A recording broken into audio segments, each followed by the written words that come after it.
नमस्कार, दिल्ली न्यूज में आपका बहुत बहुत स्वागत है। चलिए देखते हैं आज की 25 फटाफट काम की और महत्वपूर्ण बड़ी खबरों को।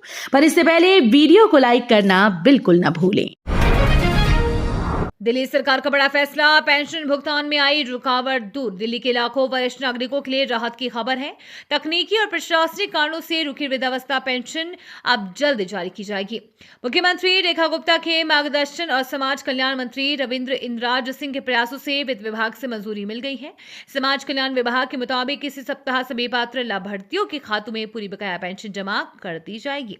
साथ ही पेंशन वितरण व्यवस्था को और पारदर्शी बनाने के निर्देश दिए गए हैं। पुराने वाहनों को नई जिंदगी, दिल्ली की नई ईवी पॉलिसी में रेट्रोफिटमेंट की सुविधा। दिल्ली सरकार की नई ईवी पॉलिसी पुराने वाहनों के लिए राहत लेकर आई है। 10 साल से अधिक पुराने डीजल और 15 साल पुराने पेट्रोल वाहनों को इलेक्ट्रिकल या हाइब्रिड में कन्वर्ट किया जा सकेगा। रेट्रोफिटमेंट तकनीक से वाहन सेल्फ चार्जिंग बैटरी, कम खर्च और जीरो एमिशन ड्राइव के साथ सड़क पर लौटेंगे। दिल्ली एनसीआर में लाखों वाहन इससे लाभान्वित होंगे। सरकार की सब्सिडी और तेजी से होने वाली प्रक्रिया इसे और सुलभ बनाएगी। यमुना नदी स्वच्छ बनाने के लिए दिल्ली सरकार ने मिशन मोड योजना शुरू। दिल्ली सरकार ने यमुना नदी को स्वच्छ और जीवंत बनाने के लिए बड़ा कदम उठाया है। मुख्यमंत्री रेखा गुप्ता की अध्यक्षता में हुई बैठक में जल बोर्ड और संबंधित विभागों ने विस्तार से योजना प्रस्तुत की। नए सीवर नेटवर्क और एसटीपी प्लांट पर तेजी से काम होगा। गर्मी में दिल्ली वासियों को फ्री टैंकर और सेप्टिक टैंक क्लिनिक सुविधा मिलेगी। अनधिकृत कॉलोनियों में सीवर विस्तार और नालों को ड्रोन निगरानी होगी। इग्नू में रोजगार का मौका, 27 जनवरी को लगेगा जॉब मेला। नई दिल्ली में नौकरी की तलाश कर रहे युवाओं के लिए अच्छी खबर है। इंदिरा गांधी राष्ट्रीय मुक्त विश्वविद्यालय 27 जनवरी को रोजगार मेले का आयोजन करने जा रहा है। ये प्लेसमेंट ड्राइव सुबह 10 बजे इग्नू कैंपस के BR अंबेडकर कन्वेंशन सेंटर में होगी। एविएशन, टेलीकॉम, हॉस्पिटैलिटी और सेल्स जैसे कई क्षेत्रों में भर्ती की जाएगी। फ्रेशर और अनुभवी दोनों उम्मीदवार भाग ले सकते हैं। होली पर दिल्ली सरकार का तोहफा, EWS महिलाओं को मुफ्त गैस सिलेंडर। दिल्ली सरकार ने होली से पहले बड़ा फैसला लिया है। आर्थिक रूप से कमजोर वर्ग की महिलाओं को मुफ्त रसोई गैस सिलेंडर देने के प्रस्ताव को कैबिनेट से मंजूरी मिल गई है। राशन कार्ड धारक EWS परिवारों की महिलाओं को होली और दिवाली पर एक मुफ्त सिलेंडर दिया जाएगा। साथ ही साल भर 500 रुपए में सब्सिडी वाला सिलेंडर भी उपलब्ध होगा। इस योजना पर करीब 300 करोड़ रुपए खर्च होने का अनुमान है। क्लस्टर बस सिस्टम में बड़ा बदलाव, DTC संभालेगा कमान। दिल्ली सरकार के कैबिनेट फैसले के बाद परिवहन व्यवस्था में बड़ा बदलाव होने जा रहा है। 1 फरवरी से डिम्स के क्लस्टर डिपो में DTC कर्मचारियों की तैनाती शुरू होगी। ये कर्मचारी अप्रैल तक डिपो की कार्यप्रणाली को समझकर चरणबद्ध तरीके से हस्तांतरण की प्रक्रिया को पूरी करेंगे। फिलहाल दिल्ली में 83 बस डिपो हैं, जिनमें से 39 डिम्स के अधीन है। 1 अप्रैल से सभी डिपो और 2510 क्लस्टर बसों का संचालन पूरी तरह से DTC के नियंत्रण में आएगा। दिल्ली एनसीआर में बदलेगा मौसम, बारिश और ओलावृष्टि का अलर्ट। दिल्ली समेत उत्तर भारत में मौसम एक बार फिर करवट लेने जा रहा है। भारतीय मौसम विज्ञान विभाग के मुताबिक 22 और 23 जनवरी को दिल्ली, पंजाब, हरियाणा और चंडीगढ़ में गरज चमक के साथ बारिश और ओलावृष्टि की संभावना है। राजस्थान के कई जिलों में आंधी और बारिश का येलो अलर्ट जारी किया गया है। वहीं जम्मू कश्मीर, हिमाचल और उत्तराखंड के ऊंचाई वाले इलाकों में बर्फबारी हो सकती है। गणतंत्र दिवस पर वंदे मातरम की 150 साल की ऐतिहासिक यात्रा। इस गणतंत्र दिवस पर संस्कृति मंत्रालय की झांकी में वंदे मातरम के 150 वर्षों की गौरवशाली यात्रा देखने को मिलेगी। झांकी राष्ट्रगीत की रचना से लेकर उसके राष्ट्रव्यापी प्रभाव तक की कहानी को जीवंत रूप में प्रस्तुत करेगी। बंकिम चंद्र चट्टोपाध्याय की रचना क्रांतिकारियों की प्रेरणा और सांस्कृतिक विविधता को लोक कलाकारों के माध्यम से दर्शाया जाएगा। दिल्ली वालों की बले बले, पंखा रोड पर बनेगा नया फ्लाईओवर। दिल्ली के लोगों के लिए बड़ी राहत की खबर है। पंखा रोड पर डाबरी मोड़ से दिल्ली कैंट के करियप्पा मार्ग तक करीब 5.2 किलोमीटर का हिस्सा सिग्नल फ्री किया जाएगा। इसके लिए 1.3 किलोमीटर लंबा और 6 लेन चौड़ा नया फ्लाईओवर बनाया जाएगा। PWD ने DPR के लिए कंसल्टेंट की नियुक्ति कर दी है। इस फ्लाईओवर से उत्तम नगर, जनकपुरी, सागरपुर और मायापुरी की ओर आने जाने वाले लोगों को जाम से राहत मिलेगी और सफर तेज व सुगम होगा। 26 जनवरी पर आम वाहनों पर रोक, दिल्ली में सुरक्षा और ट्रैफिक कड़े। गणतंत्र दिवस और उसकी फुल ड्रेस रिहर्सल को देखते हुए दिल्ली में सुरक्षा और ट्रैफिक कड़े किए गए हैं। 26 जनवरी को परेड मार्ग पर आम वाहनों की आवाजाही प्रतिबंधित रहेगी। दर्शकों के लिए 22 चिन्हित पार्किंग लेवल और QR कोड आधारित सुविधा उपलब्ध होगी। सुरक्षा और ट्रैफिक नियंत्रण के लिए 4-5 हजार पुलिसकर्मी तैनात होंगे। पटियाला हाउस कोर्ट 22-23 और 25-26 जनवरी को बंद रहेगा। दक्षिण दिल्ली के यातायात में सुधार और उद्योगों को नई सुविधाएं। दिल्ली कैबिनेट ने MB रोड पर साकेत G ब्लॉक से पुल प्रहलादपुर तक 6 लेन एलिवेटेड कॉरिडोर और 2 अंडरपास बनाने की परियोजना को मंजूरी दी है। परियोजना दिसंबर 2027 तक पूरी होगी और सड़क एवं मेट्रो के बेहतर समन्वय के लिए DMRC द्वारा विकसित की जाएगी। इसके अलावा वरिष्ठ नागरिकों की लंबित पेंशन इस सप्ताह से जारी होगी और बादरी व बवाना के औद्योगिक क्षेत्र में 2 कॉमन फैसिलिटी सेंटर स्थापित किए जाएंगे। DJB की फ्लशिंग प्रक्रिया, कई कॉलोनियों में पानी की सप्लाई ठप। दिल्ली के कई इलाकों में गुरुवार यानी आज को पानी की आपूर्ति प्रभावित रहेगी। दिल्ली जल बोर्ड के मुताबिक भूमिगत जलाशय और बूस्टर पंपिंग स्टेशनों की वार्षिक फ्लशिंग के चलते सप्लाई रोकी जाएगी। इस दौरान नांगलोई, पश्चिम विहार, मुडंका, उत्तम नगर, मटियाला, विकासनगर, ढिंचाऊ कला, छावला समेत कई कॉलोनियों में पानी नहीं आएगा। DJP ने लोगों से अपील की है कि वे पहले से पानी का भंडारण कर ले ताकि किसी तरह की परेशानी न हो। दिल्ली की राजनीति में डिजिटल वॉर, आप और BJP आमने सामने।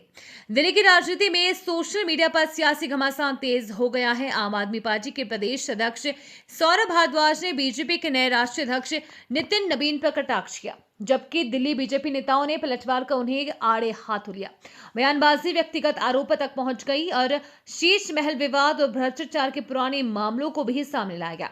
विशेषज्ञ मानते हैं कि आगामी चुनावों के मद्देनजर दोनों पार्टियां जनता और विपक्ष को नीचा दिखाने का कोई मौका नहीं छोड़ रही है। महंगाई के बाद सरकारी फीस का बोझ, सड़क पर उतरे ऑटो चालक। दिल्ली की सड़कों पर दिन रात मेहनत करने वाले ऑटो चालक आज अपनी रोजी रोटी को लेकर परेशान हैं। महंगी CNG, बढ़ता बीमा, कम होती सवारी के बीच अब फिटनेस सर्टिफिकेट की बड़ी फीस ने मुश्किलें और बढ़ा दी है। दिल्ली पब्लिक ट्रांसपोर्ट यूनियन ने इसे चालकों की कमाई पर सीधा हमला बताया है। दिल्ली सरकार का EV मिशन, साल के अंत तक 7,000 नए चार्जिंग स्टेशन। दिल्ली सरकार EV मिशन के तहत साल के अंत तक करीब 7,000 नए इलेक्ट्रिकल वाहन चार्जिंग स्टेशन स्थापित करने जा रही है। मौजूदा 8,849 चार्जिंग स्टेशनों को जोड़कर कुल संख्या 15,849 होगी। सरकार निजी वाहनों पर निर्भरता कम करने के लिए बस बेड़ी का विस्तार और ट्रैफिक सुधार कार्य भी कर रही है। वहीं मुख्यमंत्री रेखा गुप्ता ने RK पुरम में करीब 100 करोड़ रुपए की लागत से विकास कार्यों की शुरुआत की। 5G का बोझ पड़ेगा जेब पर, जियो एयरटेल VI बढ़ाएगा दाम। मोबाइल यूजर्स को जल्द ही महंगाई का एक और झटका लग सकता है। एक रिपोर्ट के मुताबिक टेलीकॉम कंपनियां जून 2026 तक रिचार्ज प्लान की कीमतों पर करीब 15% तक बढ़ोतरी कर सकती है। इंडियन टेक गाइड की रिपोर्ट में दावा किया गया है कि 5G नेटवर्क के विस्तार में बढ़ती लागत इस बड़ी वजह है। जियो एयरटेल और VI रिचार्ज दाम बढ़ाने के साथ कुछ सुविधाओं में कटौती भी कर सकती है। 26 जनवरी से पहले MCD एक्शन मोड में आपातकालीन रास्ते होंगे साफ। गणतंत्र दिवस की तैयारियों के तहत दिल्ली MCD एक्शन मोड में है। शहदरा वार्ड में अतिक्रमण, अव्यवस्थित पार्किंग और वाटर लॉगिंग की तुरंत सफाई की जा रही है ताकि एम्बुलेंस और फायर ब्रिगेड का मार्ग हमेशा क्लियर रहे। डिप्टी कमिश्नर बादल कुमार ने मौके पर जाकर अधिकारियों को तत्काल समाधान के निर्देश दिए। इसी बीच गृह मंत्रालय ने IAS संजीव खिरवार को MCD का नया आयुक्त नियुक्त किया है। मामूली सुधार के बाद भी दिल्ली की हवा बहुत खराब। दिल्ली की हवा में बुधवार सुबह हल्का सुधार जरूर दिखा, लेकिन वायु गुणवत्ता भी बहुत खराब श्रेणी में बनी हुई है। केंद्रीय प्रदूषण नियंत्रण बोर्ड के मुताबिक सुबह 9 बजे राजधानी का AQI 339 दर्ज किया गया। मंगलवार को यह आंकड़ा 395 था। के इलाकों में प्रदूषण का स्तर ज्यादा बना हुआ है। जहांगीरपुरी में AQI 390 दर्ज किया गया। मौसम ही राह देने वाला नहीं है। न्यूनतम तापमान 7.2 डिग्री दर्ज हुआ। एशियाई पैसिफिक प्रीडेटर लीग 2026 का भव्य समापन। एशिया पैसिफिक के सबसे बड़े ई-स्पोर्ट्स आयोजनों में शामिल प्रीडेटर लीग 2026 का नई दिल्ली के भारत मंडपम कन्वेंशन सेंटर में शानदार समापन हुआ। 2 दिनों तक चले इस आयोजन में 14 क्षेत्रों की टॉप टीमों ने हिस्सा लिया। डॉटा 2 के ग्रैंड फिनाले में मिथ एवेन्यू गेमिंग ने खिताब जीता, जबकि वैलोरेंट में फैंसी यूनाइटेड ई-स्पोर्ट्स विजेता बनी। करीब 4,000 दर्शकों की मौजूदगी में हुए इस इवेंट ने भारत को वैश्विक ई-स्पोर्ट्स हब के रूप में मजबूती से स्थापित किया। 28 जनवरी को निगम सदन में पेश होगा दिल्ली नगर निगम का बजट। दिल्ली नगर निगम की स्थायी समिति की बैठक में जनहित से जुड़े कई अहम प्रस्तावों को मंजूरी दी गई है। समिति अध्यक्ष सत्ता शर्मा ने बताया कि निगम का बजट 28 जनवरी को निगम सदन में पेश किया जाएगा। बजट में पार्षदों के जमीनी सुझावों को शामिल किया गया है ताकि सड़क, नाली, पार्क और स्ट्रीट लाइट जैसे कार्यों को गति मिल सके। बैठक में टोल टैक्स के मुद्दे पर भी चर्चा हुई, जिस पर सुप्रीम कोर्ट में निगम का पक्ष मजबूती से रखने की तैयारी। दिल्ली में हाई अलर्ट, आतंकी पन्नू की धमकी के बाद सुरक्षा एजेंसियां सतर्क। गणतंत्र दिवस से पहले दिल्ली में सुरक्षा एजेंसियां अलर्ट पर है। खालिस्तानी आतंकवादी गुरपतवंत सिंह पन्नू ने सोशल मीडिया पर धमकी देते हुए प्रधानमंत्री को निशाना बनाने की बात कही है। खुफिया विभाग के इनपुट के बाद दिल्ली पुलिस की स्पेशल सेल सतर्क हो गई है। अधिकारियों के मुताबिक पन्नू भड़काने की कोशिश कर रहा है। वहीं पाकिस्तान में बैठे जैश और लश्कर जैसे मौलाना भारत विरोधी भड़काऊ वीडियो जारी कर रहे हैं। फरीदाबाद में साइको किलर को उम्र कैद, 6 हत्याओं का खुलासा। फरीदाबाद जिले में कोर्ट ने 58 वर्षीय साइको किलर सिंहराज को उम्र कैद की सजा सुनाई है। आरोपी ने 3 नाबालिग सहित 6 हत्याएं की थी। वो लड़कियों से दोस्ती करता और फिर उन्हें मारकर शव नहर में फेंक देता था। साल 2022 में एक युवती की गुमशुदगी की रिपोर्ट पर पुलिस ने उसे गिरफ्तार किया। जांच में पता चला कि वो सेक्टर 16 स्थित एक निजी अस्पताल में सुरक्षा गार्ड था। कोर्ट ने दोषी को 2.10 लाख रुपए जुर्माने के साथ 364, 302 और 201 आईपीसी के तहत सजा दी। डीयू के 12 कॉलेजों में शिक्षकों का संकट, 2/3 पद खाली। दिल्ली विश्वविद्यालय के 12 कॉलेजों में शिक्षकों का गंभीर संकट सामने आया है। स्वीकृत 1508 पदों में से केवल 528 शिक्षक कार्यरत हैं, जबकि 980 पद रिक्त हैं। 4 वर्षीय स्नातक पाठ्यक्रम और ईडब्ल्यूएस आरक्षण से शिक्षकों की अतिरिक्त जरूरत बढ़ गई है। कई कॉलेज अतिथि शिक्षकों पर निर्भर हैं, जो नियमानुसार 10% तक तय होने वाली चाहिए। फोरम ऑफ अकादमिक्स ने केंद्रीय शिक्षा मंत्री से आग्रह किया है कि इन कॉलेजों में स्थायी सहायक प्रोफेसर की भर्ती प्रक्रिया तुरंत शुरू की जाए। बिना चेतावनी दरवाजा खोला, 21 वर्षीय युवक को 90% दिव्यांगता का सामना। दिल्ली के मोटर एक्सीडेंट क्लेम्स ट्रिब्यूनल ने अगस्त 2024 में एक हादसे में 21 वर्षीय रोशन कुमार साहू को 84.65 लाख रुपए मुआवजा देने का आदेश दिया। हादसा तब हुआ जब कार चालक ने बिना चेतावनी अपने दरवाजे को खोला और रोशन की मोटरसाइकिल से टकरा गया।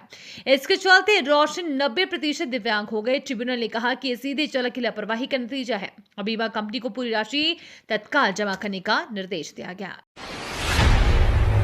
दिल्ली सरकार का सर्दी अलर्ट, आंगनबाड़ी केंद्रों में बच्चों और माताओं की सुरक्षा। दिल्ली सरकार ने राजधानी में कड़ाके की सर्दी के बीच आंगनबाड़ी केंद्रों को बच्चों, गर्भवती महिलाओं और स्तनपान कराने वाली माताओं की सुरक्षा के लिए निर्देश दिए हैं। योजना के तहत केंद्रों में गर्म कपड़े उपलब्ध कराए जाएंगे और बच्चों की गतिविधियां भवन के अंदर कराई जाएगी। फर्श पर चटाई बिछाई जाएगी, पानी हल्का गर्म रखा जाएगा और धूल व संक्रमण रोकने के लिए नियमित सफाई की जाएगी। सभी दरवाजे और खिड़कियां बंद रखने का भी निर्देश दिया गया है ताकि सर्द हवा केंद्रों में प्रवेश न कर सके। नागपुर में टीम इंडिया का तूफान न्यूजीलैंड को 48 रन से हराया। नागपुर में खेले गए पहले T20 मुकाबले में भारतीय टीम ने न्यूजीलैंड को 48 रन से हराकर शानदार आगाज किया। पहले बल्लेबाजी करते हुए भारतीय अभिषेक शर्मा और रिंकू सिंह की तूफानी पारियों की बदौलत 238 रनों का विशाल स्कोर खड़ा किया। लक्ष्य का पीछा करने उतरी कीवी टीम शुरुआत से ही दबाव में दिखी। ग्लेन फिलिप्स ने 78 रन की संघर्षपूर्ण पारी खेली, लेकिन टीम को जीत तक नहीं पहुंचा सके। बाद में मुकाबला पूरी तरह अपने नाम कर लिया।